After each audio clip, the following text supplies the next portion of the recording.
Hello दोस्तों, आई hope आप सब लोग बहुत अच्छे होंगे। तो आज आप लोगों का एग्ज़ाम कैसा गया? आई होप आप लोगों का एग्ज़ाम अच्छा गया होगा और आने वाले एग्ज़ाम भी आप सब लोग के बहुत अच्छे ही जाने चाहिए। तो आज जो है मैं आप मास्टर के स्टूडेंट जो भी हिस्ट्री मास्टर कर रहे हैं इग्नू से, जिनके पास MHI 09 या 109 कोड नंबर है इंडियन नेशनल मूवमेंट, उसके लिए इम्पोर्टेंट क्वेश्चंस विथ आंसर्स लाई हूँ, वो भी बायलैंग्वेज लैंग्वेजेस में। एंड जो मैं क्वेश्चंस लाई हूँ ना, वो जो है प्रीवियस ईयर क्वेश्चंस पेपर पर बेस्ट है। और इसके आपको फ्री PDF मिल जाएगा। सॉरी, ये हटा दो। आपको फ्री PDF मिल जाएगा, आप मेरे चैनल ज्वाइन कर लेना। ओके, सो ये देखिए, मैंने आपको बोला था अभी कि जो भी मैंने आपको क्वेश्चंस वगैरह दिए हैं वो प्रीवियस ईयर में है रिपीटेड। वो ऐसे है कि जो भी मैंने क्वेश्चन लिए ना, उनके आगे ये मेंशन कर दिया है कि ये क्वेश्चन प्रीवियस ईयर पेपर में कौन कौन से ईयर में रिपीटेड हुए हैं। ऐसे ही एक नहीं, दो नहीं, सारे क्वेश्चन जितने भी मैंने 10 क्वेश्चन लिए ना, इम्पोर्टेंट सारे, और प्रीवियस ईयर्स में रिपीटेड है। सो सभी क्वेश्चंस के आगे मैंने ये मेंशन कर दिया है कि वो क्वेश्चन किस ईयर में आए हैं। एंड क्वेश्चंस जो है वो बायलैंग्वेज लैंग्वेजेस में है एंड मास्टर्स लेवल के आंसर्स है, क्योंकि मास्टर के स्टूडेंट को सबसे पहले 2 चीज़ें इंपॉर्टेंट होती है अपने आंसर में मेंशन करना। फर्स्टली होता है इंट्रोडक्शन एंड लास्ट होता है कंक्लूजन, जो कि मैंने अच्छे से अपने इसमें मेंटेन किया है। ओके, एंड जो मिडल पार्ट होता है ना, एज अ मास्टर स्टूडेंट आप अब बच्चे नहीं हैं, तो आपको अपना आंसर पैराग्राफ में नहीं देना होता। अब आपको अपने आंसर्स पॉइंट में देने होते हैं, जैसे मैंने दिए। ये देखिए,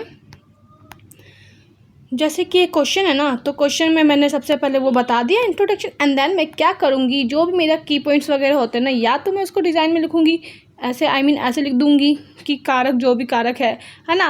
एंड देन वो 2-4 जो भी कारक है कि आर्थिक शोषण होता था, भूमि की नीति का शोषण होता था, कारतूस, जो भी रिलेवेंस पॉइंट है वो लिख करके ही उन पॉइंट्स को हाईलाइट करके, मतलब ऐसे टॉपिक लिख करके, एंड देन उनको नीचे डिस्क्राइब करेंगे।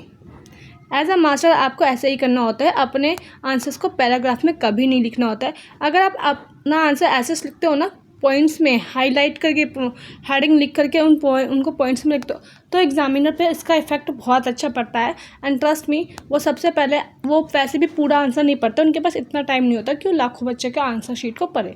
तो वो जो है ना, आपके आंसर्स को देख कर ही उनके ऊपर जो इंप्रेशन पड़ता है, वो चीज़ें आपको वो मार्क्स देते हैं। ओके, तो लास्ट वीडियो में जो है हमने इसके 2 क्वेश्चंस कर लिए थे। अब जो है हम इसके तीसरे क्वेश्चन पे पढ़ते हैं, टाइम वेस्ट ना करते हुए। सो थर्ड क्वेश्चन देखते हैं। थर्ड क्वेश्चन है, स्वदेशी आंदोलन के लक्ष्य, स्वरूप और प्रभाव क्या थे? What were the objectives, nature and impact of स्वदेशी मूवमेंट? एंड जो ये क्वेश्चन है ना, ये 2008, 11, 14, 18 और 19 में रिपीटेड क्वेश्चन है, तो ये मोस्ट इम्पॉर्टेंट क्वेश्चंस है। अब जो है हम इंट्रोडक्शन बताएंगे कि जो भी ये है ना स्वदेशी आंदोलन, ये कैसे उसकी शुरुआत हुई और क्या मतलब है इसका। तो बेसिकली स्वदेशी आंदोलन का मतलब, मूवमेंट का ये मतलब है कि हम जो है अपने देश में बनी हुई, अपने हाथों नेचुरल चीज़ों का यूज़ करें, जैसे कि चरखे के धागे वगैरह का, है ना, अपने देश की चीज़ों का यूज़ करें, बाहरी सामानों का बहिष्कृत करें, मतलब डिनाई करें, डिक्लाइन करें। जैसे अभी होता है ना, से नोट वो करते हैं ना हम लोग, मुझे वो वर्ड याद नहीं हो रहा, लेकिन अभी जो है ना, जैसे हम चाइना के माल को या इन सब चीज़ों, ऐसी चीज़ों को से नोटू करते हैं। एक वर्ड होता है टिपिकल, मुझे याद नहीं आ रहा, बाद में बताऊँगी अगर याद आया तो वो होता है। ओके, 1905 में बंगाल विभाजन के विरोध में जन्मा ये आंदोलन औपनिवेशिक शासन के आर्थिक, राजनीतिक और सांस्कृतिक विरोध की शुरुआत की थी। 1905 में जब बंगाल विभाजन होने वाला था ना, तो उसके विरोध में जो है ना, ये आंदोलन जन्मा था। कैसे? और ये औपनिवेशिक शासन मतलब ब्रिटिशर्स के आर्थिक, राजनीतिक और सांस्कृतिक विरोध की शुरुआत थी। मतलब ये जो है, हम ब्रिटिशर्स के खिलाफ अपना विरोध शो कर रहे थे, कैसे आर्थिक, है ना, और राजनीतिक और सामाजिक तौर पर। स्टार्टेड इन 1905, द स्वदेशी movement marked the beginning of organized resistance against colonial economic and political domination। Okay, अब जो है हमने थोड़ा सा इंट्रोडक्शन दे दिया। अब जो है हम अपने की पॉइंट्स को जो है उनको ऐसा हेडिंग लिख के उन की पॉइंट्स को डिफाइन करेंगे कि सबसे पहले हमने बंगाल विभाजन का विरोध किया स्वदेशी आंदोलन के समय पे। क्यों किया, क्या रीज़न था, ये बताएंगे। जब बंगाल विभाजन हो रहा था तो अंग्रेज़ों ने बंगाल को धार्मिक आधार पर बांटने की कोशिश की। कैसे? जो अंग्रेज़ थे वो जो है जो भी इस्लाम धर्म के या मुस्लिम लोग थे उन लोगों को बरगलाने की कोशिश करने लगे, या फिर जो हिंदू धर्म के लोग थे उन लोगों को बरगलाने की कोशिश करने लगे कि बंगाल में अधिकतर लोग मुस्लिम समुदाय के हैं, वो हिंदू लोगों को उनके अधिकार नहीं देंगे। ऐसे ही मुस्लिमों को बोलने लगा कि भारत में अधिकतर हिंदू समुदाय के लोग हैं, मुस्लिमों को उनका अधिकार नहीं मिलेगा, इसलिए मुस्लिमों को अपना एक अलग राज्य का निर्माण कर लेना चाहिए। इस वजह से जो है बंगाल विभाजन का मांग उठने लगा।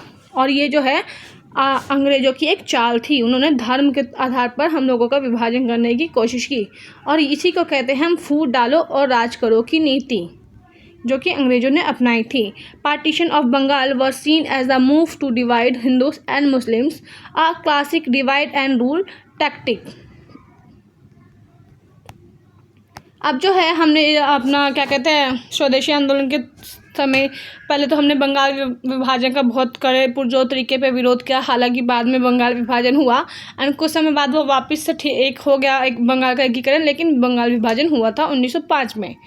अब जो है हमने स्वदेशी वस्तुओं का प्रयोग यूज़ करने के लिए जो है लोगों में जागरूकता फैलाने लगी कि हमें अपने देशों के मालों का उपयोग करना है, अपने विदेशी कपड़ों का त्याग करना है, उनको मतलब डिक्लाइन करना है ना। लोगों से कहा गया कि वे विदेशी कपड़ों और विदेशी वस्तुओं को त्याग कर खादी और देशी उत्पाद अपनाएं। खादी मतलब जैसे कि भारत की जो चरखे का धागा या जो भी भारत की देशी उत्पादन सामान वगैरह, कपड़े हो, खाना जो भी हो, वो चीज़ें यूज़ करें। विदेशों मतलब ब्रिटिशर्स के हम कपड़े या कुछ भी ऐसी चीज़ जो है जो वो इंडिया में ला रहे हो उनका यूज़ ना करें, ताकि उनको टैक्स ना मिले। और ये भी जो है एक तरीके से हमारा बहिष्कार का तरीका था कि हम ये शो कर रहे थे कि हम उनकी राजनीति को नहीं मानेंगे। Promotions of Khadi, Indian clothes and self-reliance in consumption was central. विदेशी वस्तुओं का बहिष्कार किया गया, जो कि अभी ऊपर बताया गया। बॉयकॉट, हाँ एग्जैक्टली, बॉयकॉट वर्ड मुझे याद नहीं आ रहा था कि अभी जैसे हम कहते हैं ना बॉयकॉट, वैसे ही हमने उस टाइम पे भी बॉयकॉट करना स्टार्ट किया। किनका? फॉरेन गुड्स का।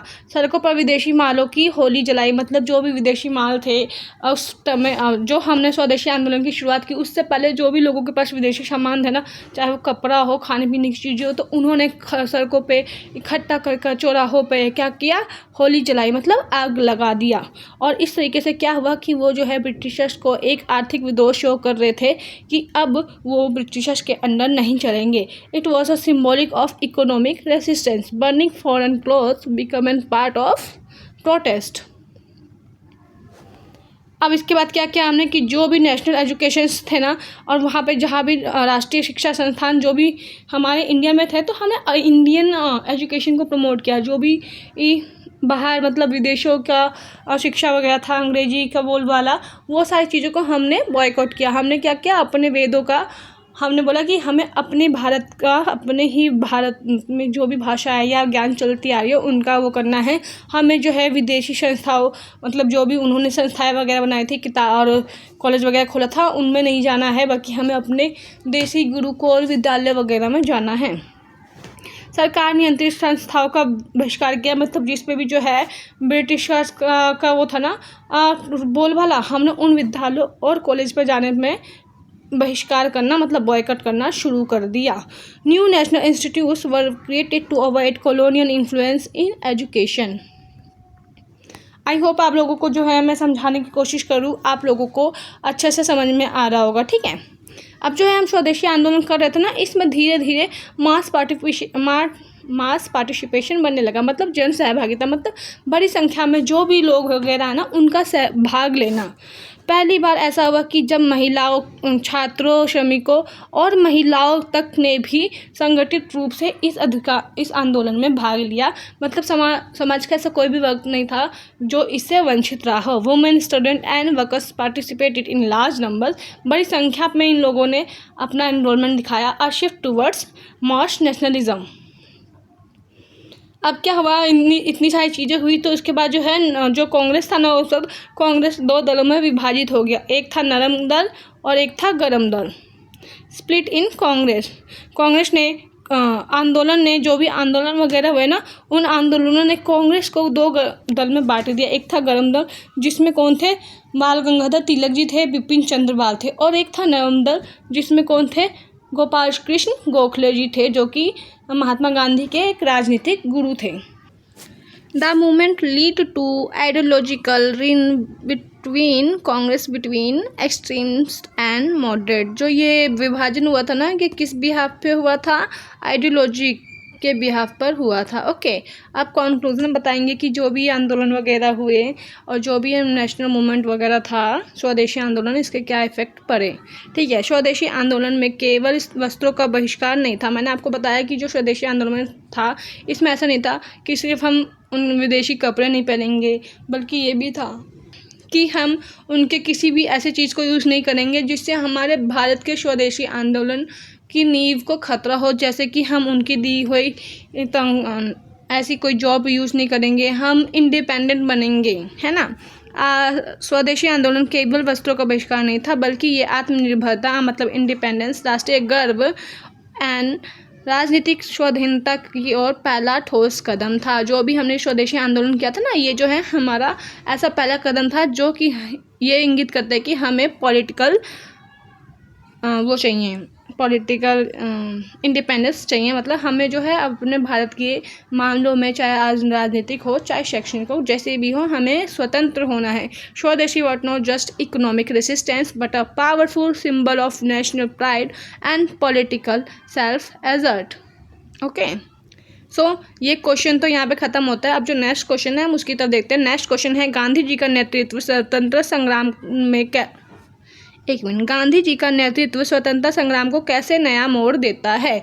ये क्वेश्चन जो है 2009, 12, 15, 17 एंड 2023 में रिपीटेड हुआ है। Question is that how did Gandhi's leadership give a new direction to the Indian freedom struggle. जो भी गांधी जी का, मतलब जो भी गांधी जी ने लीडरशिप निभाई थी ना, वो हमारे स्वतंत्रता संग्राम में कैसे एक महत्वपूर्ण भूमिका निभाता है, हमें उस बारे में बताना है। ओके, तो अब हम आंसर की तरफ बढ़ते हैं। सबसे पहले जो है क्वेश्चन में जो भी हमसे पूछा है कि स्वतंत्रता संग्राम में गांधी जी का क्या नेतृत्व था, तो वो तो हम आगे बताएंगे ही, लेकिन हम परिचय में थोड़ा बहुत बताएंगे। परिचय में क्या होता है कि जो भी हम आगे आंसर मेंशन करने वाले हैं या फिर जो भी हम आगे लिखने वाले हैं ना, उसका हम थोड़ा सा शॉर्ट डिस्क्रिप्शन देते हैं।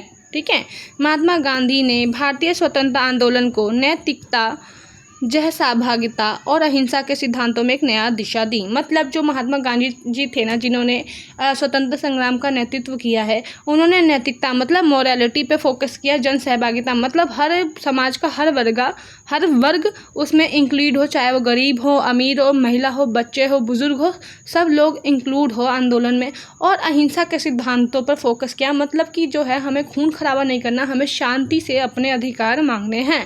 और अहिंसा ही उनकी एकमात्र कुंजी थी। किनकी? महात्मा गांधी जी की।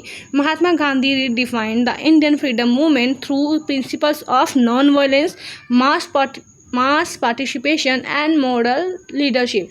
मॉरलिटी मतलब ये होता है कि हम कुछ ऐसा बुरा नहीं करेंगे। अगर युद्ध के मैदान में सामने वाला घायल है तो हम उससे मारने के लिए और ज़्यादा घायल नहीं करेंगे, पहले हम उसकी हेल्प करेंगे। ये होता है मॉरलिटी। अब हम की पॉइंट्स बताएंगे कि ये जो भी आंदोलन वगैरह हुए, स्वतंत्रता संग्राम के लिए क्या क्या आंदोलन हुए, कैसे कैसे हुए, की पॉइंट्स कहते हैं बेसिकली उन्हें। ओके, सो फर्स्ट जो है वो है ahimsa and satyagraha, non violence and satyagraha.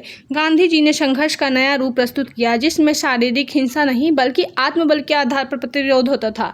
Gandhi Satyagraha emphasized social force and moral encourage instead of physical violence. मतलब जो गांधी जी थे ना, उन्होंने ऐसा युद्ध लड़ना चाहा जिसमें जो है शारीरिक हिंसा ना हो, मतलब खून खराबा ना हो, बल्कि हम अपने आत्मबल से, अपनी इनर पावर को ऐसे शो करें कि सामने वाला झुकने को तैयार हो जाए, जो कि हमने किया भी था। और इसमें गांधी जी ने क्या किया कि जन सामान्य की भागीदारी हो, मतलब involvement of common peoples. Gandhi ji ने ये कोशिश किया कि किसान, महिलाएं, मजदूर, विद्यार्थी, बुजुर्ग जो भी है पहली बार राजनीतिक आंदोलन में हिस्सा बने। उन्होंने क्या कोशिश की? उन्होंने इन सब लोगों को जो है पहली बार राजनीतिक आंदोलन का हिस्सा बनाया। He made the freedom movement as a mass movement by involving the common peoples like peasant, women, mazdoor, labour and student also. Okay, सामाजिक सुधार कैसे किए, फिर जो भी आंदोलन हुआ है उसमें हमने सामाजिक सुधार किया। मतलब अगर हम सब लोगों को आपस में जोड़ना चाह रहे हैं तो हमें पहले ये करना होगा कि जो भी समाज में ये छुआछूत वगैरह या ऐसी चीज़ें मौजूद है ना जिससे लोग आपस में एक दूसरे से मेल जोल नहीं खा रहे, तो जन सहभागिता हम कैसे बनाएंगे।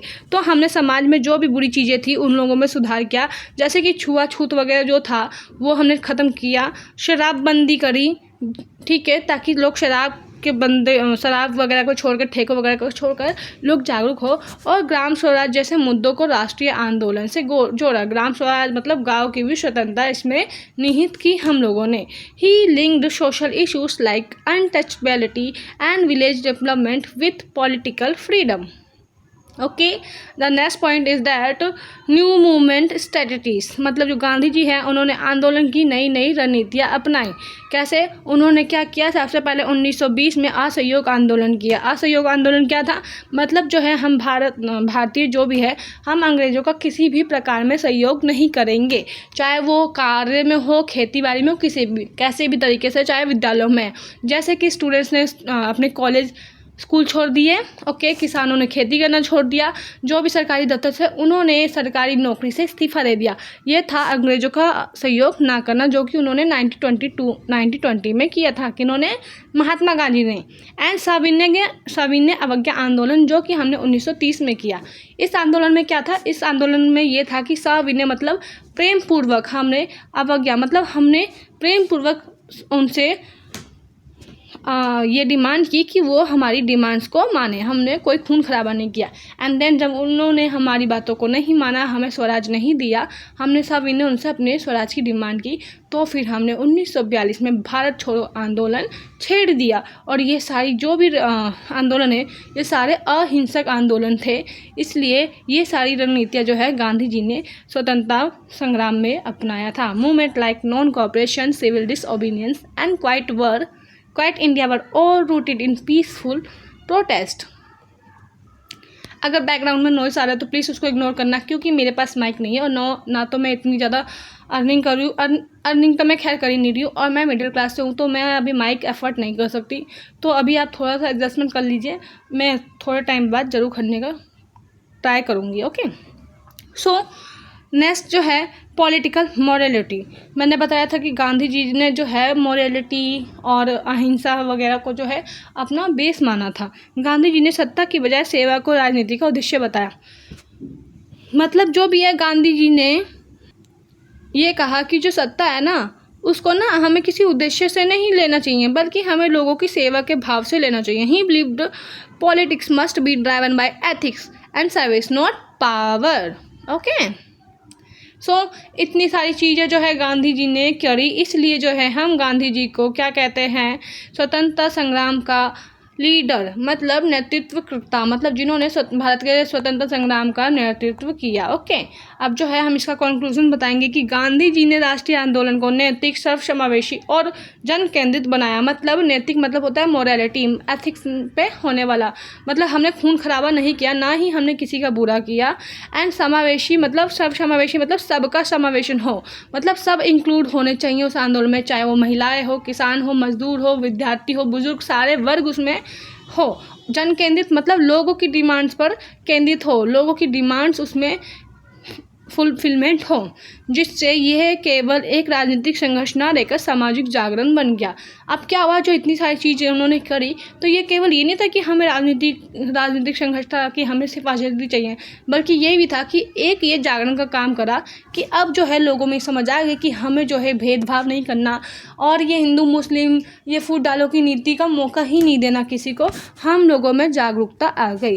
Gandhi transform the freedom struggle into a moral and inclusive revolution and uniting the soul of the nations. Okay, so हमने 2 क्वेश्चन कर लिए इस वीडियो में, एक और वीडियो, 1 या 2 क्वेश्चन और करके देखते हैं, शायद थोड़ी सी वीडियो लॉन्ग हो जाए, बट कोई नहीं, मैं ट्राई ऐसा कर, वीडियो लॉन्ग इसलिए हो जाती है शायद क्योंकि मैं सोचती हूँ कि मैं आप लोगों को इतना डीपली समझाऊँ, क्योंकि अगर हम 5-6 लाइनें सुनते हैं ना तो हमें उसमें से 2 से 3 लाइनें याद रहती है, ये मेरा खुद का सीन है। और अगर मैं 10-12 लाइन सुनेंगे ना तो हमें 7-8 लाइनें तो याद रहेगी ना, तो 7-8 भी हम लिख देते ना, तो वो भी हमें मार्क्स गेन करने में बहुत हेल्प करता है। ओके, इसलिए मैं आप लोगों को एकदम डीपली बताती हूँ, क्योंकि आप देखिए ना यहाँ पे जो भी आंदोलन वगैरह मेंशन थे, मुझे क्या जरूरत थी आप लोगों के सारे आंदोलन डीपली बताना, ताकि अगर आपको पॉइंट भी याद नहीं आ रहे ना तो आप ये 1-1, 2-2 आंदोलन की 1-1, 2-2 लाइनें भी लिख दोगे ना तो भी आपको बहुत अच्छे मार्क्स मिल जाएंगे।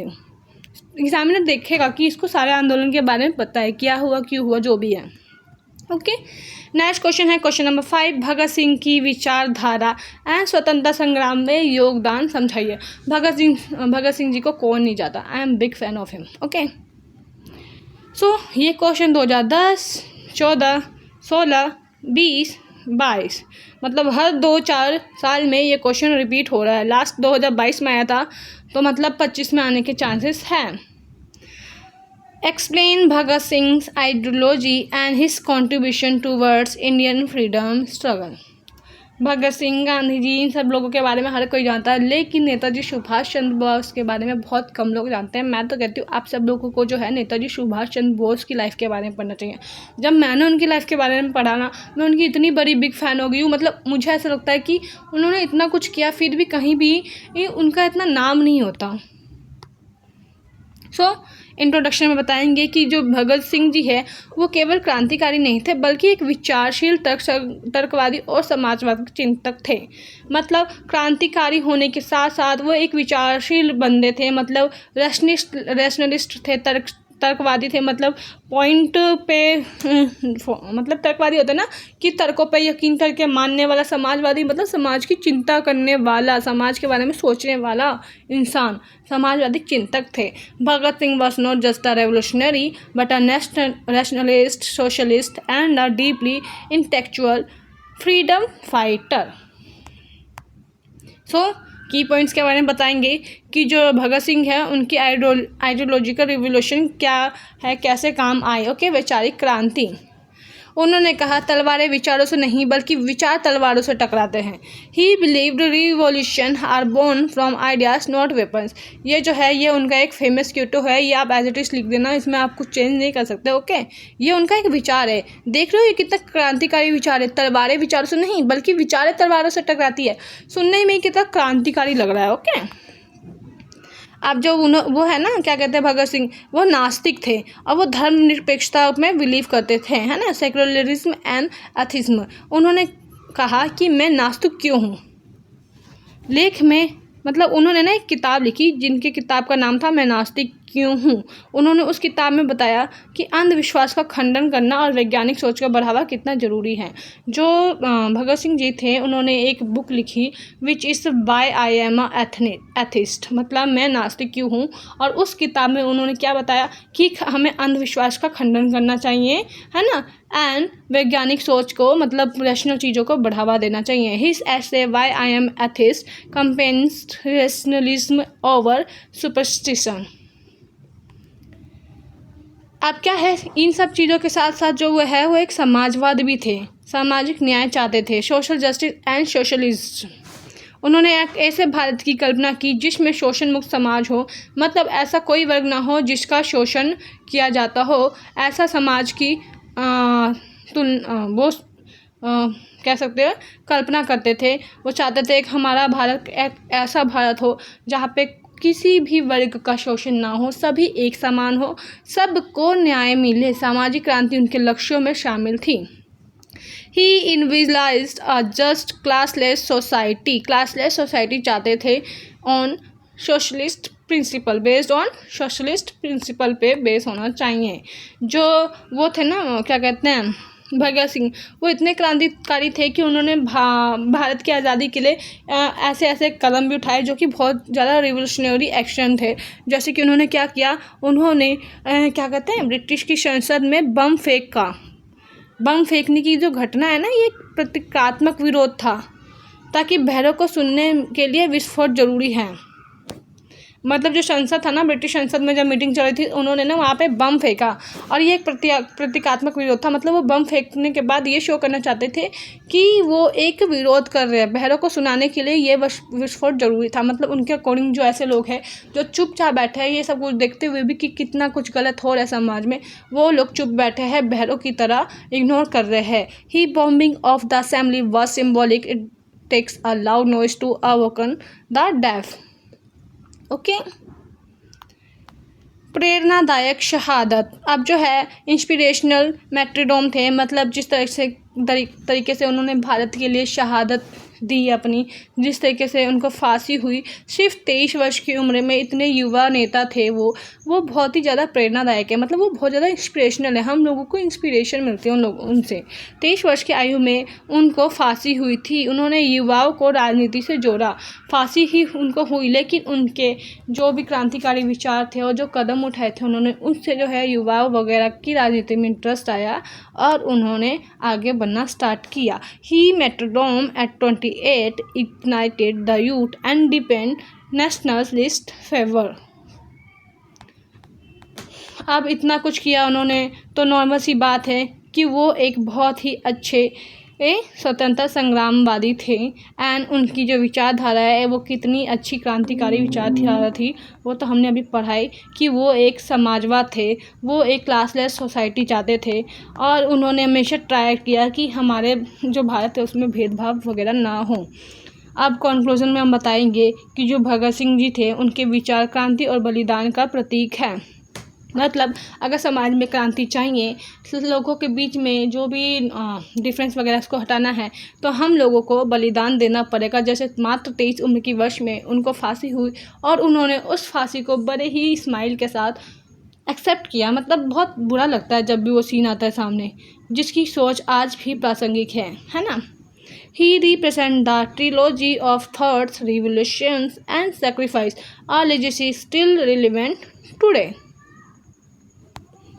सो नेक्स्ट क्वेश्चन भी कर ही लेते हैं। क्वेश्चन नंबर जो 6 है, क्वेश्चन नंबर 6 है भारत छोड़ो आंदोलन के कारण, स्वरूप और प्रभाव बताने हैं। मतलब जो एक आंदोलन हुआ था ना, भारत छोड़ो आंदोलन, जो कि 1942 में हुआ था और इसका नेतृत्व महात्मा गांधी जी ने किया था। इस आंदोलन का क्या रीज़न था, हमने ये आंदोलन क्यों छेड़ा, इसके क्या स्वरूप था, मतलब इसका नेचर वगैरह क्या था, मतलब अहिंसावादी था क्या था, हमने खून खराबा किया, कैसे किया, प्यार से किया, जो भी किया, और फिर इसके इम्पैक्ट क्या पड़े ये बताना है। ये क्वेश्चन देखिए 2008, 11, 15, 18, 22 कंटिन्यूसली 2 से 3 साल के गैप में रिपीट हो रहा है। Okay, what were the causes, nature and impact of quit India movement. So basically पहले हम बताएंगे इंट्रोडक्शन कि the 1942 quit India movement was the last major mass movement led by Gandhi under the slogan do or die. मतलब जो ये भारत छोड़ो आंदोलन था ना, क्वाइट मूवमेंट इंडिया, ये 1942 का ऐसा बड़ा जन आंदोलन था जिसमें लोगों की बढ़ चढ़कर भागीदारी थी। सारे वर्ग समाज के, हिंदू, मुस्लिम, महिलाएं, बच्चे, विद्यार्थी सब ऐड हुए और महात्मा गांधी जी ने इसमें अपना नारा दिया, करो या मरो, डू और डाई। इस नारे के साथ जो है ये आंदोलन की शुरुआत हुई, क्योंकि अब सब्र का बांध टूट चुका था।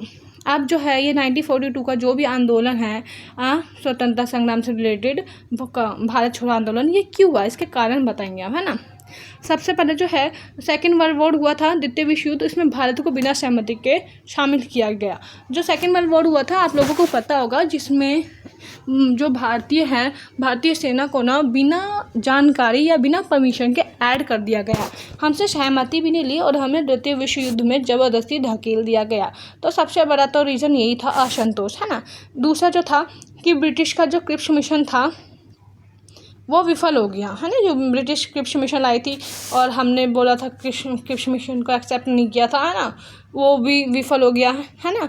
एंड जो बढ़ती जन संतोष की भावना, मतलब हमने बहुत ज़्यादा वेट किया, हमने 1922 में, 30 में, 32 में, 40 में इतने सारी चीज़ें की, बट उन्होंने, और हमने ये सारी चीज़ें अहिंसात्मक रूप से किया था, बड़े प्यार से हमने नैतिकतावादी रूप में अपने अधिकार मांगे, स्वराज की मांग करी और राजनीतिक मांग करी और सरकारी संस्थाओं में अपने लिए, नौकरियों में अपने लिए डिमांड की, बराबर सैलरीज की, लेकिन उन्होंने नहीं मांगा। तो जो है अब धीरे धीरे किसी का सब्र एक लिमिट तक रहता है, तो अब जो है जन संतोष असंतोष बढ़ गया था। तो ये सारे जो रीजन थे इसके वजह से जो है क्या हुआ था,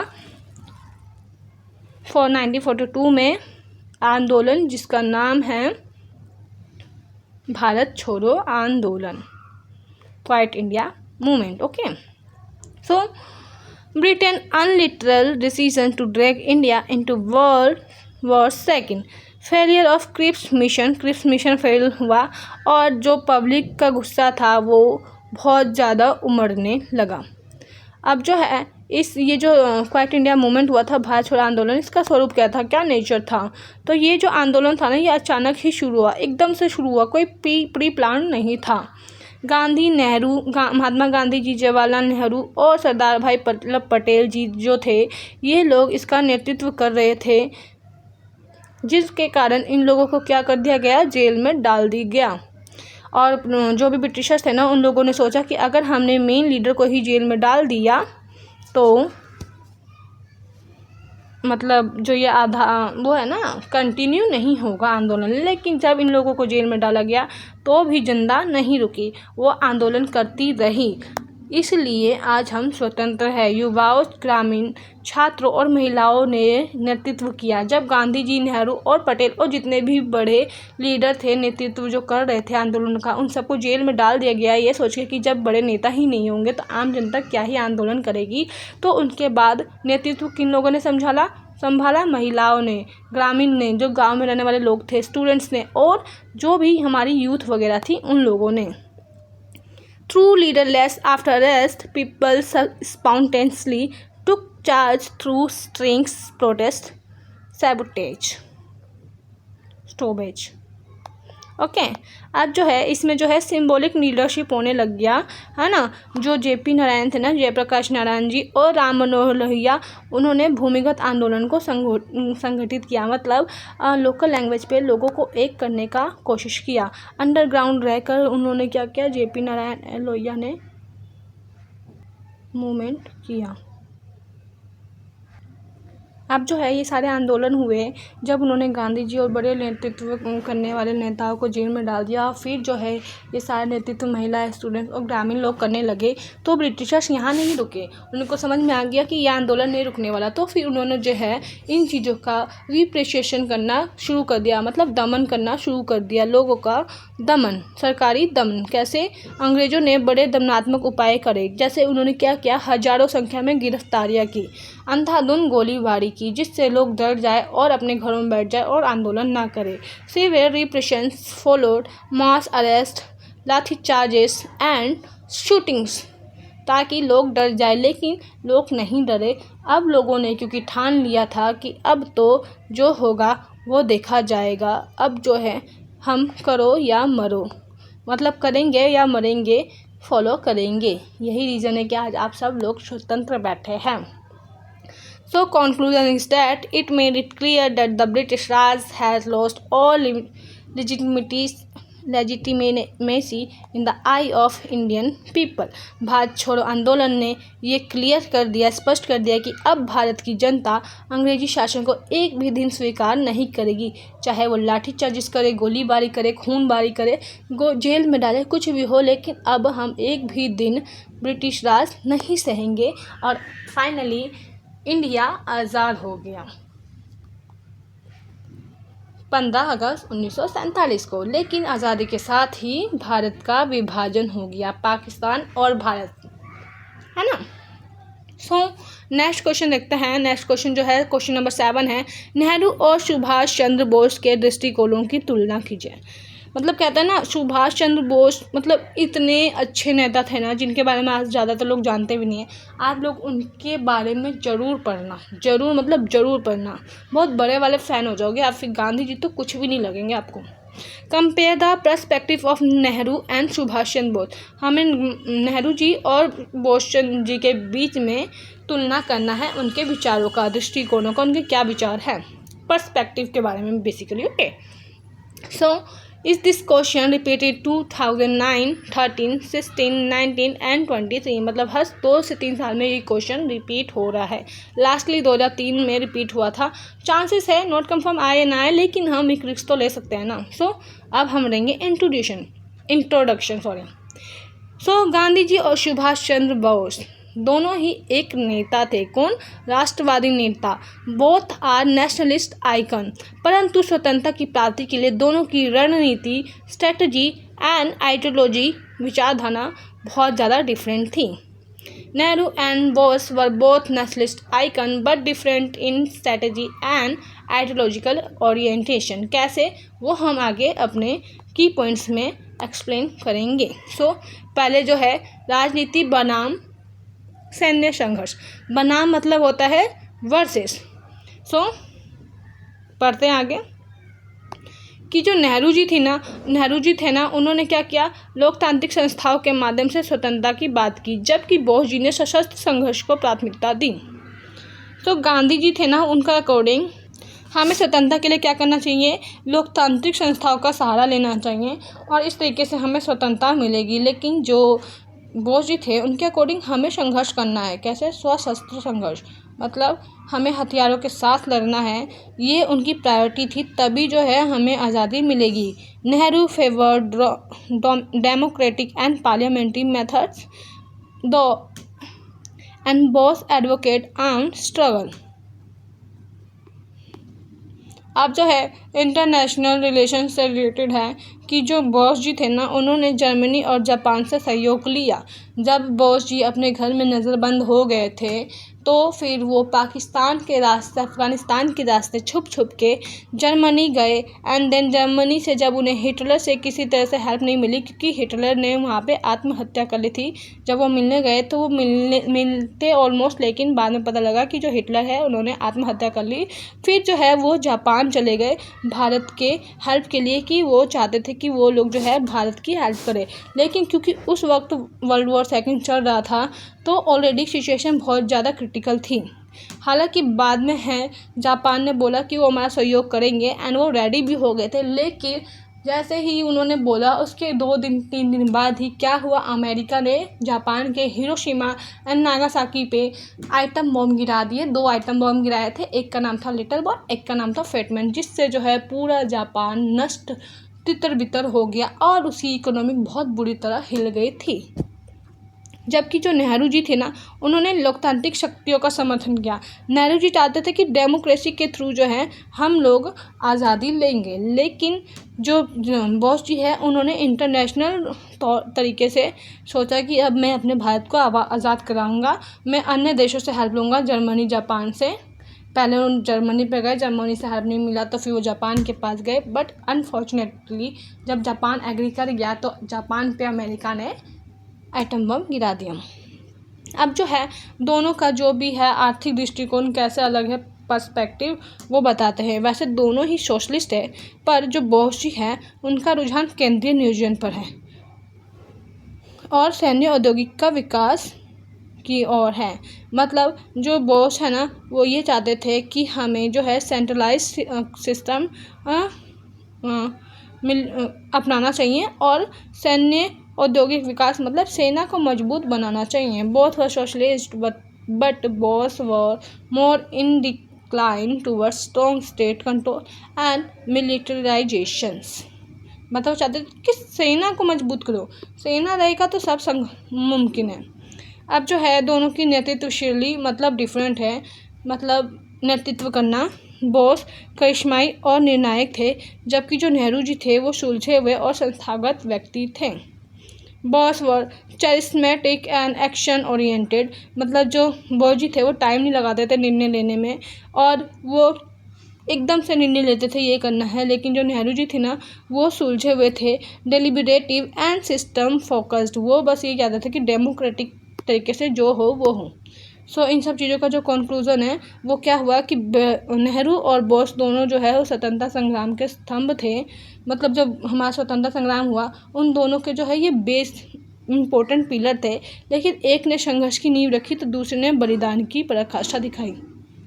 मतलब जो नेहरू जी थे उन्होंने संघर्ष करा, लेकिन जो बोस जी थे ना, उन्होंने बलिदान दिया, हमारे भारत देश की आज़ादी के लिए बलिदान दिया। पता नहीं चला कि उनकी मृत्यु कैसे हुई। जब वो हेल्प लेते इधर आ रहे थे ना, तो पता ही नहीं लगा कि उस हेलीकॉप्टर में वो कब कहाँ गए, पता ही नहीं लगा। Both men were vital pillars of the freedom movement representing two dramatic visions of India's failure.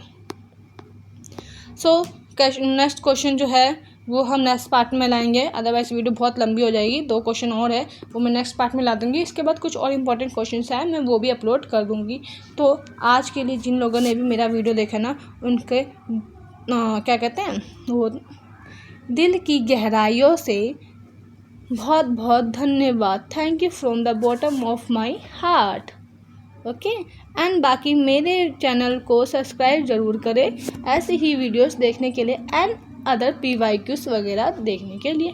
Thank you so much guys and comment करके अपने व्यूज़ ज़रूर बताएं कि मेरा समझाने का तरीका आपको कैसा लगता है, क्या मुझे इसमें कुछ चेंज करना चाहिए या फिर मुझे मेरे नोट्स में कुछ चेंज करना चाहिए। आप मुझे ज़रूर सजेस्ट करें। बाकी आज के लिए इतना ही। Thank you so much.